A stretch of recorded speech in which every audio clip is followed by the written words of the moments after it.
He's angry about mortgages. It's Angry Mortgage. He's swearing. He's cursing loud. He's old. He's opinionated. And he's been doing this so damn long. This program is about mortgages, and this is mortgage advice, but the advice may not apply to your situation. Contact licensed mortgage professionals for specific recommendations before you make decisions about mortgages. You may not agree with Ron, but if you don't, he thinks you're wrong. Oh, and did we say there is a lot of swearing? And we are back on the air with Sasha Fabry, my incredible sales expert from our company. Oh, thank you. Yeah, it's a podcast, dude. Okay, like, what am I gonna? The review's coming up soon. I got the video evidence. He thinks I'm doing great. Yeah, it's the thing you should understand, Sasha. In the entertainment business, nothing counts. Okay, nothing counts. All right. So it's like the political business. It's like the election business. You can say whatever the fuck you want. You can today, that's for sure. And nothing could happen. Nothing could come true. Okay, that's for sure. All right, so let's talk about what's today, like actually today, the formal, Trump calls it Liberation Day. Oh, God. Did you hear about that? That's what he calls it. Actually. Yeah. What's going on? Trump calls it Liberation Day, April the 2nd. Oh, yes, the tariff times. Yes. Oh, sorry, tomorrow. Tomorrow is Liberation Day. Yeah. Okay. So tomorrow's Liberation Day, where the tariffs will liberate Americans from taxes because they'll raise so much money in tariffs all over the world that they won't have to pay any taxes anymore. Okay, that's just higher costs for everything. Well, that only temporarily. Then the world turns into a paradise. Okay, like, seriously, you can't make this shit up. Okay, what's going on? I wish we could. I really wish we could. It's so wild. Anyway, we got some. It sounds like the tariffs are on for 25%.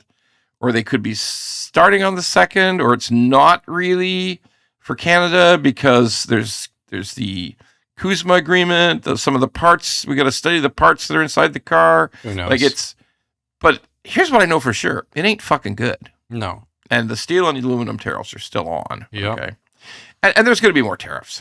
Trump is going to do this tariff thing one way or the other. Mm-hmm. Although, you say that, and then, a month from now it could just be, yeah, I was just kidding to get everybody's attention. You don't know. I mean, I would like that. I would like if it's just a negotiation tactic for something else, but, who knows? 25% on autos being imported in the U.S. It's just going to decimate everything. It inevitably is a negotiating tactic. Yeah. Okay.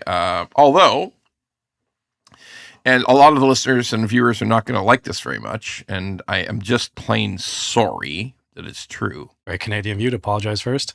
Yeah, because when you're in social media business, you see the reactions, right? Mm. Like you see the reactions of people when you say something, and people are very emotional. You're wrong! You're wrong! I'm going to unsubscribe! Okay, yeah, I'll miss you dearly. It's a shame. What a shame. Anyway, the reality is, in social media, people love to comment. And that's part of the great thing about social media is the comments. I mean, it allows people to get their thoughts out. And the Russian bots to have their day. Man, I tell you what, I don't get many bots. I really don't. Who's to say? How do you know? I get some liberal party paid bots on Twitter, sort of. They're not, and some of them aren't even bots. They're just like liberals have gone out and said, liberal campaign machine has gone out and said, hey, whenever you see something like this on social media, we want you to respond this way to support the party, to support our cause. Okay. And so they're always on social media, like a whole bunch of 60, 70-year-old people spinning through their Twitter feeds or their X feeds or their LinkedIn or their who the hell knows, Insta, Facebook. And when they see anything that might suggest that Mark Carney isn't the perfect person to run the country, they immediately pounce on you. Yeah. So it's sort of we'll call it a retirement bot instead of a Russian bot. Okay. How's the election going? Where do you think things are headed right now? Today, Carney's winning. Yeah. For sure, Carney's winning. Multiple reasons for that. Carney's not my guy. Polyeva's my guy. Yeah. Just say it openly. Really? Just say it openly. Put it right out there. Don't care.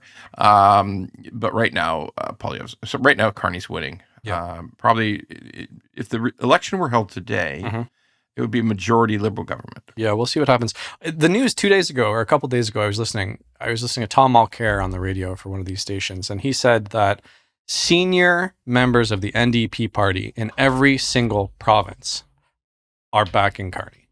And they approached him, and they are going province to province to province, and they are all saying, look, now's not the time to play games. Jagmeet Singh has done a decent job, according to them, the last couple of years, but they can't afford a conservative government in their mind. And that's why we're seeing a lot of this just decimation of the NDP. It's crazy. So it's important to always note that Tom Mulcair is the biggest grievance whore on the face of the earth. He's when he got kicked out of the NDP, a real rational politician understands, like, if you lose and it's time to go, and if you get pushed out, it's just the way politics works. But you were the leader of that party. Tom Mulcair was the leader of the NDP. So you got to stick it out. And failed at his assignment of winning, trying to keep NDP momentum going. It was a dismal defeat in Quebec and across Canada. He left. He was pushed out. The idea is, if you're a rational person in politics, you understand the nature of politics, and you don't make it your job to fuck over the NDP for the rest of time. You were the leader of that party. Yeah. They put you in a position of prestige. So the idea that I'm going to take my revenge now for the rest of time, like for Tom Mulcair, a former leader, to suggest that the hierarchy of the NDP wants Carney elected, first of all, it's a lie. On national television. National radio. Yeah. First of all, it's a lie. And second of all, fuck Paul Mulcair. Tom Mulcair, he's a fucker. Okay. Like, you don't do that in politics. You don't, that's the worst rat of all, is somebody who is the leader. You got the confidence of the party. And you throw your party on the bus. Didn't work out. Clearly didn't work out. You lost those elections. Okay. And it was time to go. Pushed out. I'm going to take revenge. Fuck no. No revenge when you get the top job. That's crazy. Yeah. Okay. Doesn't make sense. Even, I could give you 100 other examples of people who were pushed out and didn't spend the rest of their lives trying to stick the knife in deeper. Chrétien's on his deathbed. He's still trying to represent the party. So, but by the way, that's a guy who actually, in the end, gave up. Yeah. When the writing was on the wall, he called it a day. Sure. And he has never, ever, ever fucked with the Liberals since. So he was the top job. He was the prime minister, Liberal prime minister. He's never pulled a Mulcair and said, I can just hear Chrétien now pulling a Mulcair. I'm talking to the people across the country, and they don't want that damn Carney. No, he does the opposite, okay?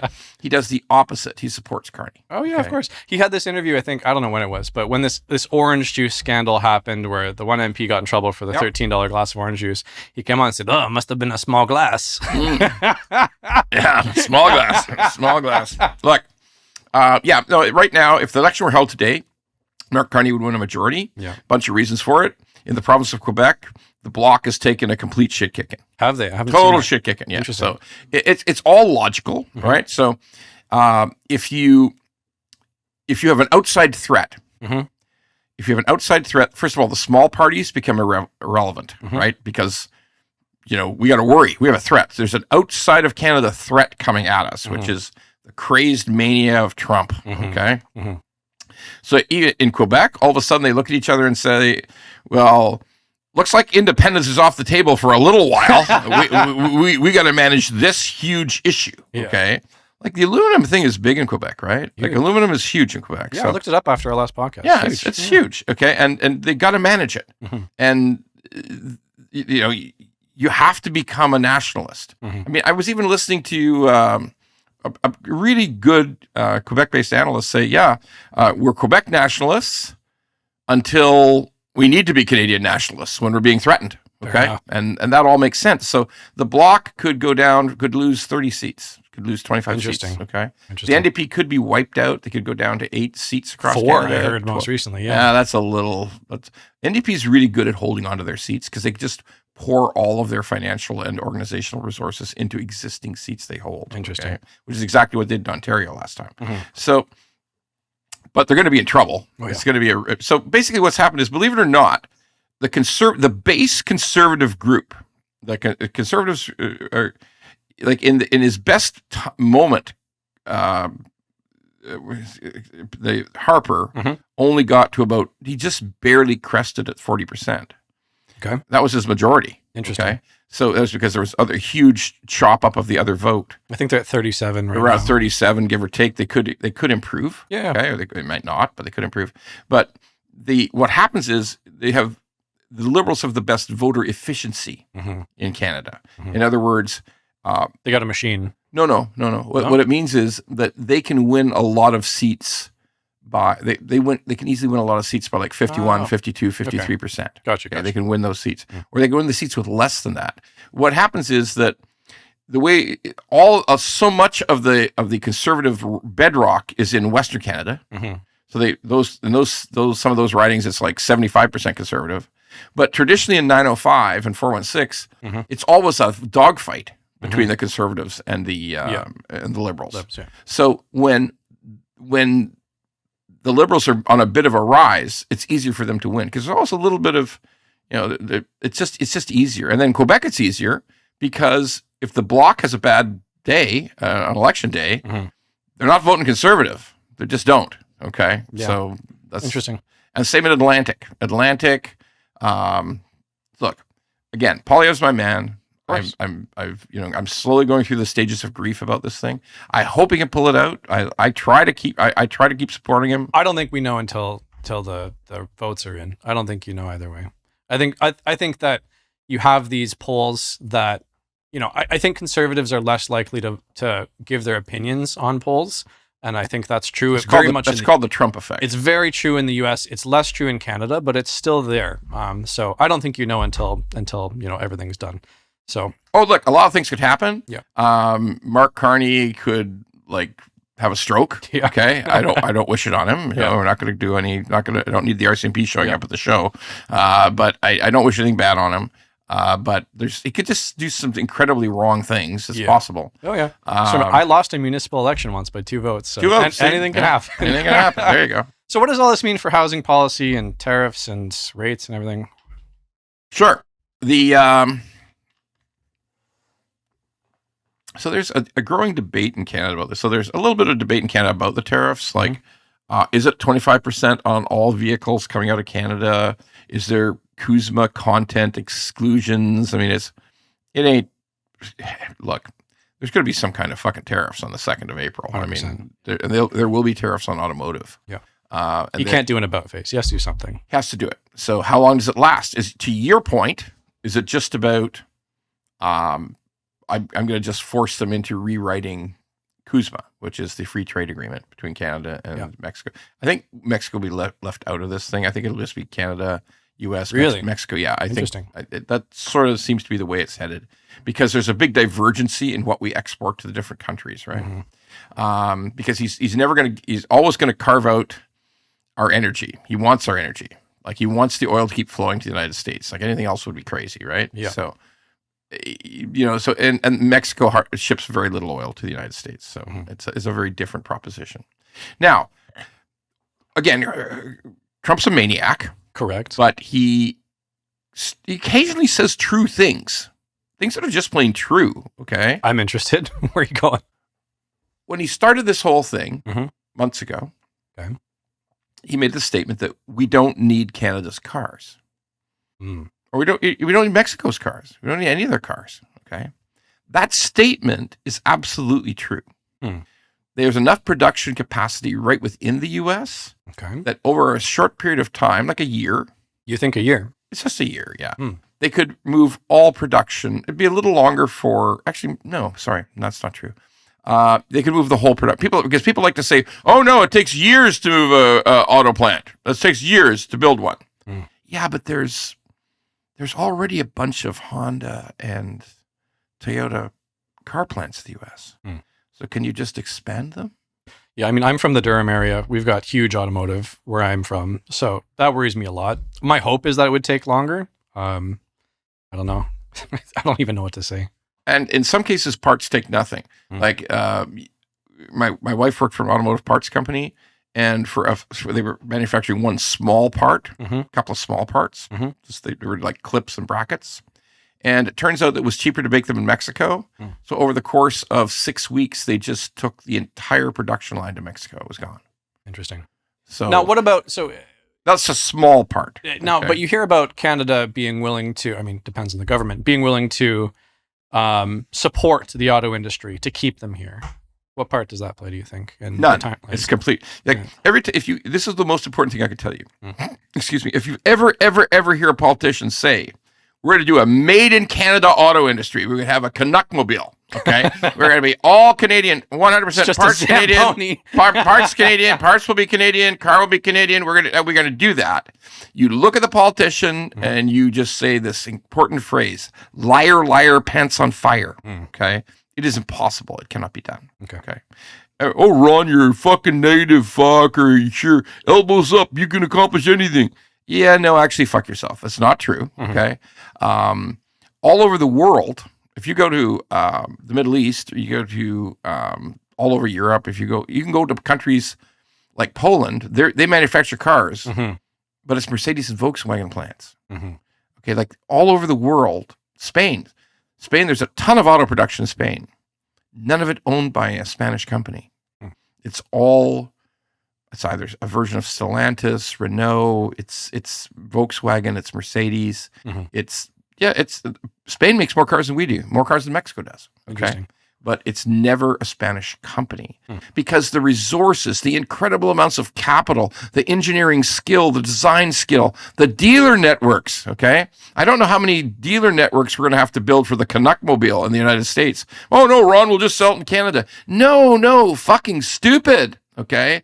Not enough people here, not enough car sales here in Canada. Okay. So again, Trump said one true thing. If you move the entire auto production to the United States, he can do it. It's doable. Like it's they don't need our cars. No, it's highly integrated. It's painful. The average American for the first year or two would pay $3,500 or $3,800 more per car on average. Okay. So it's fucking stupid. Like it's just stupid. Why would you hate your own people to cause them to spend $38, $100 more on a car? Fucking dumb. Okay. But the actual essence of it is true. So how does it affect everything? Well, it's like this. There's a really, like, you don't have to be a fortune teller to understand it. Okay. There's a very big historic pattern behind all these things when it comes to mortgage rates and interest rates. Okay. In the face of terrible financial disaster, economic disaster, contraction of the economy, massive unemployment. Okay. There is an absolute pattern. The Bank of Canada cuts rates. 100%. That's just a fact, right? You know it. I know it. We all know it. They have to protect us first. Inflation be damned. They'll deal with it later. Currency be damned. You name it. Currency be damned. Currency be damned. Dollar goes to 58 cents. Who the hell knows? Okay. Which, by the way, helps with trade. That's what I was saying. I mean, Anyway, I'm not saying any of those things, but I'm just giving the pattern, which you are also familiar with. Economic emergency, drastic unemployment, real economic contraction, GDP contracts 3%, 4%, 5%. Got to cut rates. Might even do QE. We'll get to that later. Okay. Now, Ron, I guess we all take variable. Maybe. Careful. Yes, maybe. Okay. But the consideration there is there are going to be counter tariffs. Like the one thing that we've established so far is that our politicians want to fight. Like, it's interesting that whatever fight they can do. Whatever fight they can do, It's interesting that how China decided to fight? Fuck you. No, it's interesting how China decided to fight. With us, with Canadians, when we put on 100% tariff on electric vehicles. It's our soy, it's our agriculture. They attacked us completely. Yeah, they totally attacked us. Like massive tariffs on agriculture. You know what they did with the Americans? Just cut them out. What did they do? They said, we'll see you in court. Oh, because, okay. They went to International Trade Court, which takes 3 years. Okay. So the real truth of the Americans is nothing. They did nothing. Interesting. Okay? The Mexicans want to settle fast. Like, they roll over. Part of the reason that we're fighting so hard in Canada, there's a couple of great reasons, but there's also one big reason. It's a fucking election.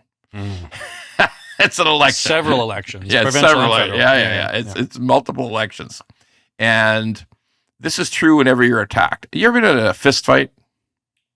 Once or twice? Once or twice? Like, yeah. I got a big nose. I got to be careful. It's a long time. It's a long time for me, right? Like, I'm old. I'm old, and I'm fat, and I'm soft, and I'm everything else. So I don't get many fist fights anymore. But just in the office.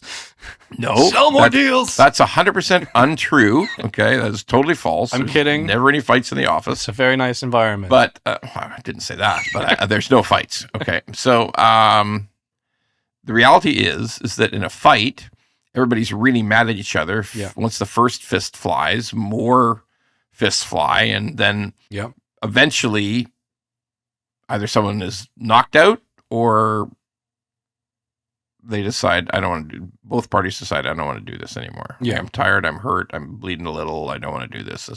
And inevitably, most people reflect back. I'd say 90% of people reflect back on the fight and say, what the fuck did we get in that fight for? That was stupid. Like, we shouldn't have been in a fight. It's crazy. We both got hurt. It's bad. But in an election, was that right? Was that most fights, would you say?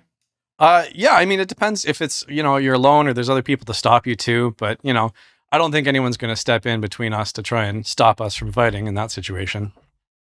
But then we'll be sorry we fought. Yeah, unless you're proud of it. But that doesn't happen that often. Handful are proud, you're right. Yeah. But it's a small number. Yeah. So the reality of life is that in a fight, it's unlikely, we are fighting for political reasons because it's important. There's a couple of good reasons to fight too. The automotive thing is existential. It is. Right? It's existential. If the automotive industry in Canada is crushed, that's sort of the next piece is aerospace in Quebec. It's serious, right? You're taking out tens and tens of thousands of jobs. So, you should fight. Okay. Is it the right tactic? We're going to find out, but certainly it's the first instinct. Also, the attack on Canada is also an attack on our sovereignty. Yes. Trump has never suggested Mexico become the 52nd state. Never. Even though it's their second language, Spanish. Listen, but that's the key. Yeah. There's no sovereignty infringement going on with Mexico at all. Not at all. It's just us and Greenland. What the fuck? Yeah. And a little bit of Panama. A little slice of Panama. Okay. You notice he only wants the canal. He doesn't want the country. Just the economics. So that's another reason to fight. If your sovereignty, if someone says, I think you should just quit being a country, people are going to be pissed off. Oh, yeah. Rightly so. Yeah. Rightly so. They should be pissed off. So back to variable rates. Back to the rates. Okay. So the fight means that we will end up in an economic emergency eventually. We will end up in a very, very bad position. Now, the Bank of Canada reacts intelligently to that. They cut rates. They've hinted they don't want to cut rates as much as COVID. Go ahead. Well, I was just going to say, but the thing too there is the cuts won't last 5 years. So if you take a 5-year variable, right, eventually your rate will go back up, right? So whether or not it goes up a little bit or a lot once inflation catches up, the same way it did after COVID is totally up to how things play out the next couple of years. But although it's fair to say that nobody who finds their variable rate going up to 7.5%, they basically feel like it's the same as a rectal exam. It ain't good. Okay, probably worse. So probably worse. So the reality of life is that if you're in fear of bad outcomes, even in the medium term, you could probably take fixed. Yeah.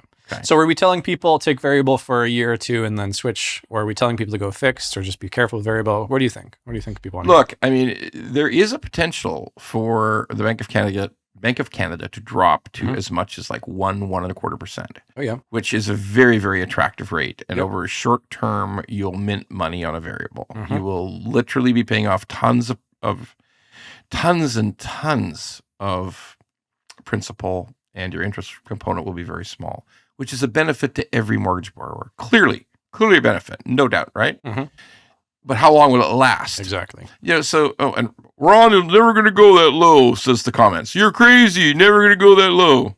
Yeah. Well, it went to 0.25% during COVID. Yeah. And COVID just turned out to be a terrible, terrible cold. Now, not for old people, for people who are fat people like me. I'm not an anti-vax or anything like that.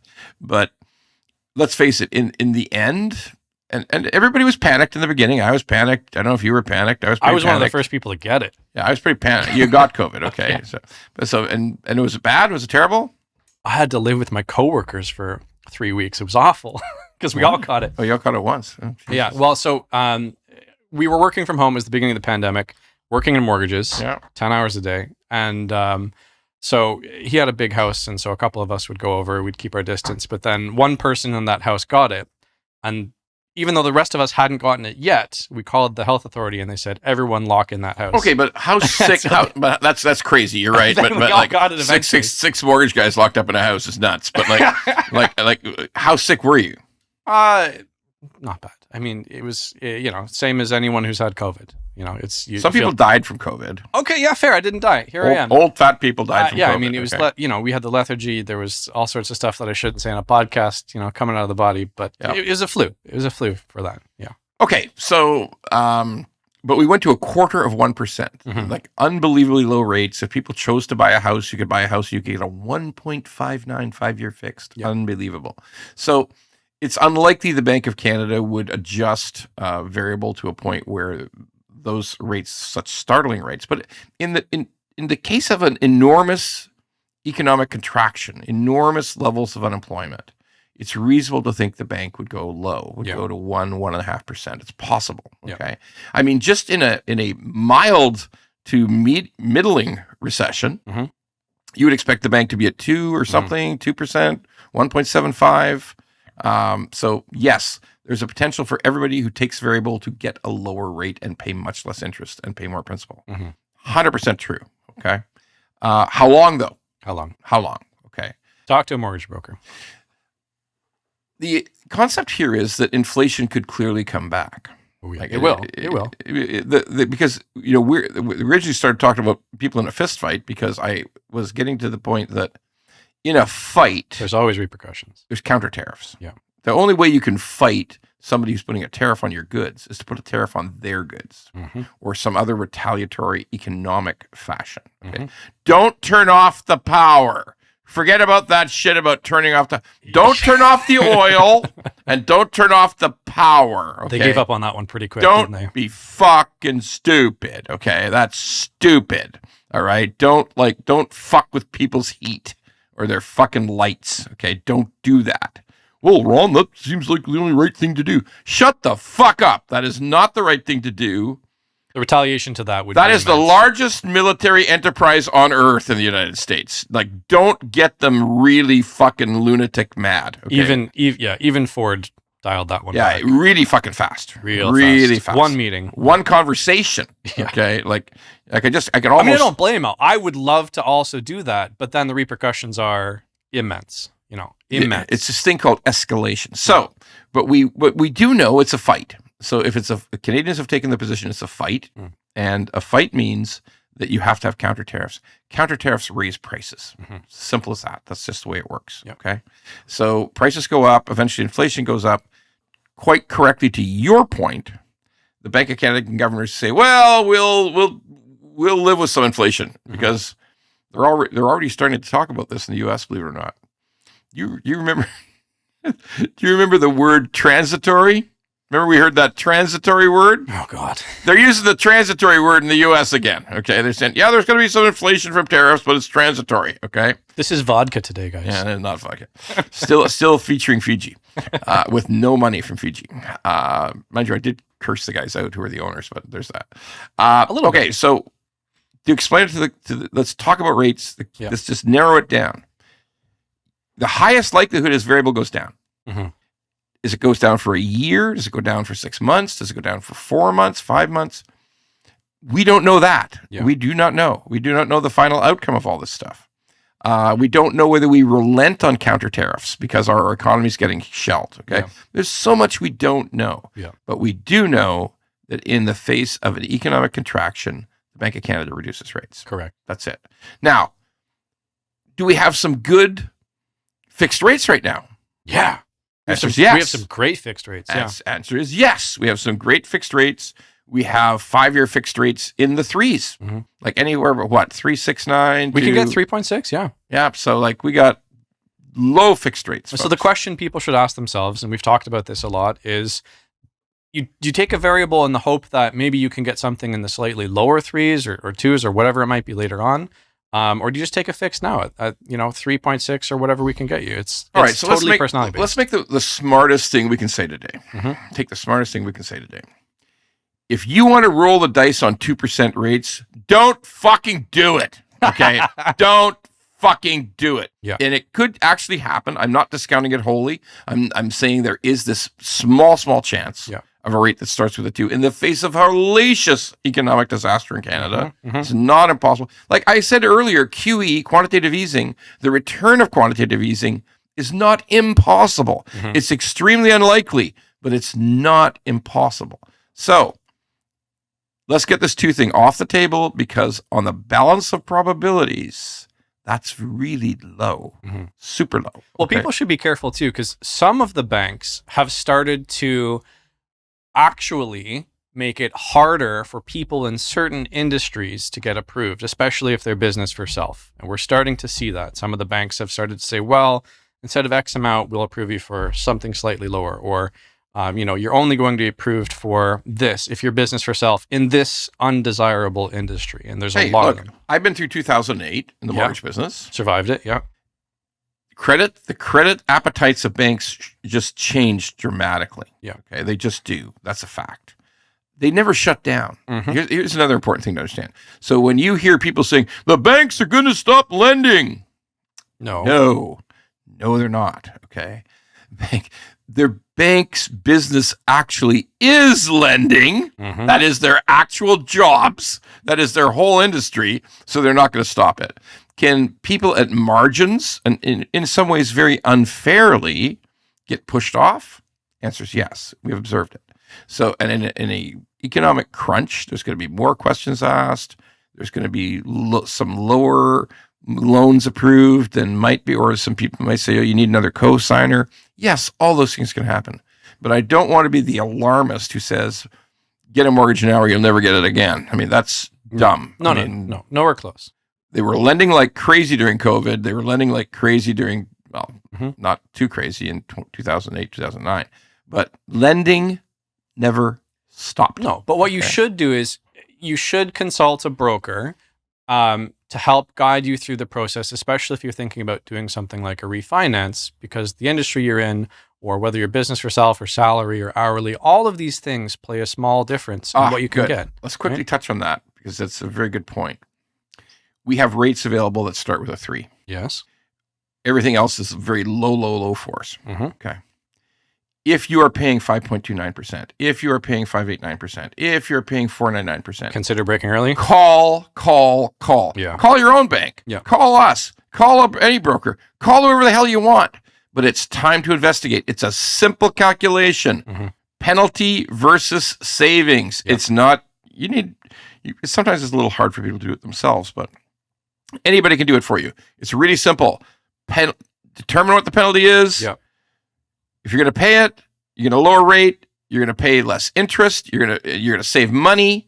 At what's the crossover point? At what point does that break cost become fully paid for by the lower interest? It's very black and white. We had clients 2 or 3 days ago, for example. It would cost them $12,000 to break their mortgage. You're like, oh my God, $12,000. And then they realized they had 3 years left in their mortgage, and they would be saving $12,000 a year to move over. So, 24,000 to the positive. Yeah, it's very black and white. And so, people in our industry should be focusing on that. People who have those mortgages should be thinking about that. You gotta make a call, folks. If you got a 4.99, 5.19, 6% rate, you have to make a call. You have to investigate. You have to investigate now. Yeah. Because these rates in the threes, these high 3 rates may not last forever. Yeah. Bond yield goes up and down every day, guys. And if inflation comes back, the chance of bond yields going up is virtually 100%. Yeah. So let's accept that. So that's the right information. That's the right truth. All you people who've got higher rates, got 2 or 3 years left to run, even 18 months left to run, make the call. Check it out. This may be that opportunity.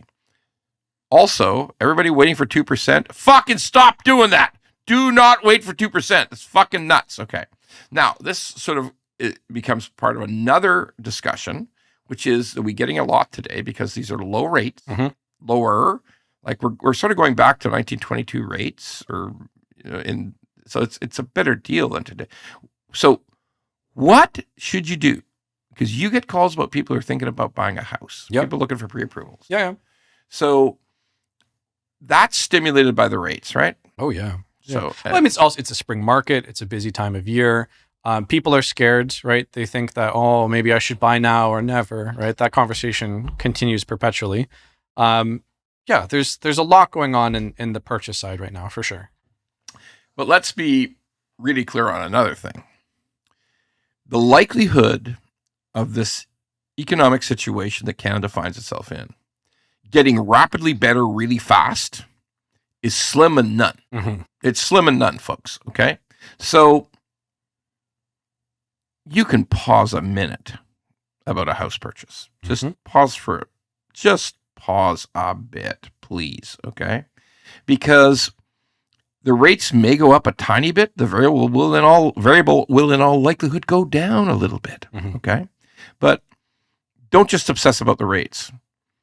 And I know if you ask a real estate agent, they have a universal saying they will tell you. Buy now. It's always a good time to buy a house. Yeah. If you feel ready, it's always a good time to buy a house. Date the rate, marry the house. Oh, yes. Look. Don't go conditions. Again, just really, really simple logic here. If you think suddenly, really suddenly, Canada's economy and this whole tension, this whole difficulty, this volatile moment we're facing is suddenly going to be fixed in the next month, okay, maybe you should buy a house, okay? But if you think, my God, this could get a lot worse, and certainly the uncertainty and it could last for a longer time, then probably house prices go down a bit. That's reasonable, right? Again, it's not us trying to look into a crystal ball. It's us looking back in time. In 2008, house prices went down, okay? For only a brief, month, 2 months of COVID, house prices went down. It was so brief, and then they went crazy again. But there's a reason for that. What was the reason? 1.59. Yeah. You give people a mortgage for free. Folks, technically speaking, every time a mortgage is below the rate of inflation, if a mortgage rate is below the inflation rate, technically the money's free. Yeah. Okay, you are getting free money. Okay. Wait a minute, I'm making a payment. Yes, you are. But trust me, in the economic scheme of things, when rates are below inflation. Well, what a lot of people were doing is they were taking 2% mortgages, investing it at 10% return annually, and they were making money. There's some of those. There's some of those. Look, the main thing to tell you if you're considering buying a house is let us do a pre-approval for you. We're very, very fucking good at it. And I'll go back to something I've said 3 times before in the last 6 months. There are pre-approvals that are not worth the paper they're written on. True? Correct. So you've seen people who've said, I got pre-approved over here at this bank. I didn't need to send any documents. They just told me I was good. Sure. I'm sure they did. Okay. All right. And make sure you listen to that realtor who says don't go conditional with that fake pre-approval too. That'll do real well for you. By the way, I mean, the bank is not necessarily doing that out of evil intent. The bank says, well, wait a minute, you filled out the application. Like you told us this stuff, and it's not really true. But wait a minute, I think it's true. No, because bonuses have to be averaged over 2 years. Overtime has to be averaged over 2 years. Well, you never told me that. Well, you should have known. Actually, no, you could not possibly have known if it's your first house. You have no fucking idea how this works. Okay? All my income was capital gains. What do you mean I can't use that again? But I made $200,000. Yeah, what's going on? Yes, folks, the only pre-approval that's worth getting is a pre-approval where the mortgage broker or the banker has meticulously reviewed your income. If you're not a little bit annoyed at the broker or the person, then they're not doing a good job. They're probably not doing their job. I'm going to ask you for your pay stubs, your T4s, maybe your NOAs or your T1s. Might even ask you for 6 months bank statements. I might. Who knows? Okay? I need to make sure because I don't want to get sued. I really don't want to get sued. Well, even set aside that. We want to give you the right answer. Yeah. Okay. Because running a business on bait and switch is stupid. Mhm. Okay. Although it's been known to happen out there, Especially in Canada.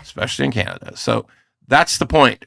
Get a legitimate, if you're considering buying a new home, just get an absolutely rock solid pre-approval. If you haven't submitted a bunch of documents, to Sasha's point, if you're not a little bit annoyed with the banker, a little bit annoyed with the broker for so much bullshit, it's probably no good. Yeah. It's probably no good. So put up with the bullshit, produce all the documents, and in the end, that's probably going to be a much, much better outcome for you. 100%. Okay. So again, the final thoughts, variable in all likelihood will come down, but it may not stay down forever. It may be maybe a year, maybe 6 months. We don't know. The fixed rates we have today are good. I mean, don't wait for 2%. I know there's going to be 37 comments like, you're wrong. I'm sure I'm going to be able to get 2.89 by the end of the year. Okay. You told me 6 months ago that variable was the way to go. Are you saying you were wrong now? No, it was 6 months ago. And I was absolutely right. Yeah. Variable came down like crazy. Absolutely you were. So, and I also said, if you go back to the old posts and podcasts, I said, once the rate gets into the 3s, you have to seriously think about locking in. And they should. Word for word is what I said. So it turns out essentially everything that I discussed has come true. Yar. Again, not because I'm smart. I'm old. I've seen it all before. That's the truth. And finally, is this the right time to buy a house? Unlike the realtor, where every minute of every day of the week and month and year is the right time to buy a house, maybe just pause and watch this, because you also may have some job concerns. So give you an example. Last week, hundreds of people were laid off at RBC Insurance. Yeah. Like restructuring for the future. Yeah, restructuring. Which they do all the time. Banks restructure and lay people off all the time. And then they hire more and then they lay it off. Hire more. Not just banks. Everyone. The Bay disintegrated. Okay. Like, rest in peace. Did you get a blanket? I got a blanket. And by the way, everybody has a blanket. They're going to keep the blankets available in boutiques. Oh, but okay. Hey, and God damn it, it's a horrible thing. They're giving out $3 million worth of bonuses and executive retention comp to keep managers in place. 10 million. No, 3. Is it? It's just 3. Okay. But every single employee, like the average working salary hourly employee, just employee level, going to get nothing. Going to get no severance at all. That's no retirement, nothing. Well, no. In theory, the retirement money's locked away. Is it? It's in trust. Is it? Okay. Yeah, in theory, it's the trust. Okay. I hope so, for their sakes. Listen, unemployment's real. It can be unexpected. I guarantee you, none of the people who were laid off at RBC Insurance thought they were going to get laid off. Okay, that's just the truth. I'm not mad at RBC Insurance at all. Hey, I'm doing a good job, right, Ron? You're fine. I'm not mad at RBC Insurance whatsoever. Yeah, you're doing fine. We just started the show with that. Okay. All right. So, yes, no one expected that layoff. Absolutely nobody. Okay. That's the truth of all layoffs. Yeah. Nobody knew. Okay. That when it happened, nobody knew. So think about that too. I mean, in a time when employment becomes somewhat precarious, is it always the very best time to buy a house? Now, if you're a doctor and if you're a medical doctor and your spouse is a radiation tech and, on and on and on, like there are some jobs that go eternal. Okay. You buy a house, whatever the hell you want. Don't worry about your income. But if you're focused on price, just a few months delay may produce you a better price. Although, again, this all sounds contradictory, but we got to give accurate information. If you've been watching a house in a particular neighborhood, or if you've been watching a particular neighborhood where there's very few houses come up, and suddenly one comes up, you may have to make your move. Like there are people like that, right? There are still people. I mean, underbids happen all the time. You something's been sitting for 30, 60, 90 days, whatever. You bid, person's desperate to sell. Bada bing, bada boom. I don't know if it was one of yours, but we had a Vancouver area purchase come in. It was like $6.9 million for the house. Okay. I know this deal. Yeah, like these are very, very well off people, folks. I mean, I had a measly $3 million. You had a measly $3 million. Was that on the West Coast or that was here? There's one on the West Coast that's $3 million, and then there's a couple million in the GTA. Yeah. Prices. Anybody wonder why prices don't go down as fast out on the West Coast? Those people who bought those houses have money, like if we're going to do a whole episode on the great Chinese flood of capital into Vancouver, but no point. We've done it before. We'll do it someday again. But that person was making like $4 million a year or something. Sure, stupid. Yeah. So look, there's people making $4 million here, okay? But in Toronto, for sure, there's people making $4 million. I know some of them, okay? Yeah. But those are few and far between, okay? Although low interest, it's interesting, even low interest rates are even attractive to those people, right? Of course. Because they're good financial people. All right. So we come to our favorite part of the program. What the actual fuck, Ron? All right. What the actual fuck is going on with this election? We talked about the politics in the beginning. I made my positions clear. I know that, I'm going through some of the, if I'm a Poilievre guy, I'm going through a few of the stages of grief. I still hold out hope. We all hold out hope who are on the side of the Conservatives. But what the fuck is going on with some of the abject insanity we're hearing? Okay, like, there's never going to be a Canuckmobile. That is never going to fucking happen. That is the most crazy lie that anybody could ever tell. So that's a bad lie. Okay. There is continued support in the Liberal platform to build the crazy fucking maniac high-speed rail from fucking Quebec City, which I love Quebec City, and I love Montreal. I really do. Like, it's no bullshit. To Toronto. That's probably $1 trillion. I don't know. Like, they costed it out at like $60 or $80 billion, but billions just to think about it. It's just which they already did. The $5 billion just to do some sketches. Yeah. So in this time of trouble, cancel that fucker. Okay, that is a crazy lie that's ever going to really help everybody. It's not gonna. It's gonna be good. It would be great if we had a lot of spare change running around. Forget about that goddamn high-speed rail. Build the fucking pipeline. Build the fucking pipeline west to east, okay? Spend the money there. The gas is in the ground. The people in Europe want our natural gas.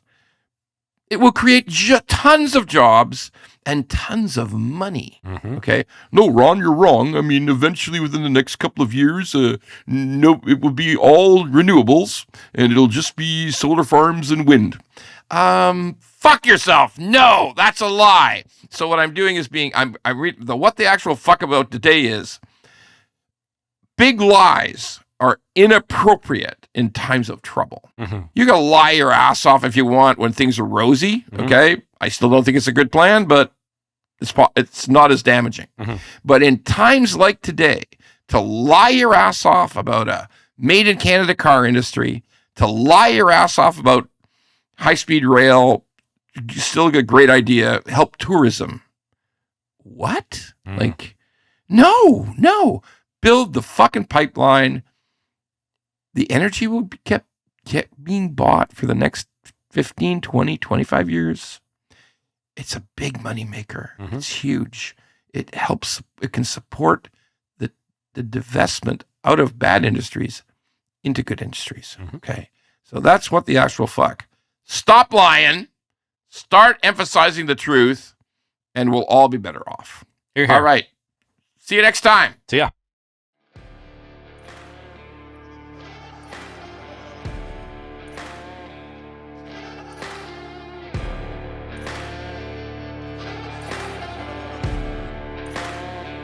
If you like the pod, well, don't just sit there. Go to YouTube, Apple, Spotify, and all the other ones and like the pod.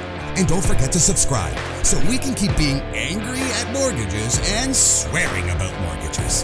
Angry Mortgage could use your support.